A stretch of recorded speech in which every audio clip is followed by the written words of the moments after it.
రాజమహేంద్రవరం నగరంలోని DMHS school ప్రక్క వీధి ఆంధ్రానగర్ 1వ వీధి అంటారు.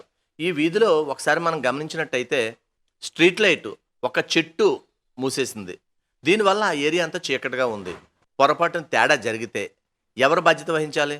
కనీసం చెట్లు అంత పొడవు లేకుండా స్ట్రీట్ లైట్స్కి ఎక్కడ అడ్డు లేకుండా చేస్తే బాగుంటుందనేది ప్రజల కోరిక. అదేవిధంగా ఇక్కడ ఒక నిర్మాణం జరుగుతుంది.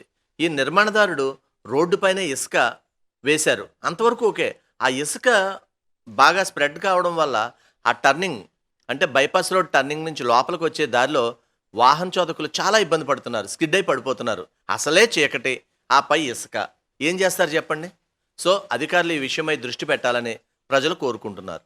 దయచేసి గమనించండి, ఒక ముఖ్య మనవి. మేం ప్రసారం చేసే నిర్లక్ష్యం కార్యక్రమం ఏ ఒక్కరిని అవమానపరచాలని గాని తక్కువ చేయాలని గాని మా ఉద్దేశం కాదు. కేవలం నగరం బాగుండాలని మా ఈ నిర్లక్ష్యం కార్యక్రమం ముఖ్య ఉద్దేశం. ఇలాంటి చాలా ఉన్నాయి, ఇంకా దాచాం కుప్పలు కుప్పలుగా.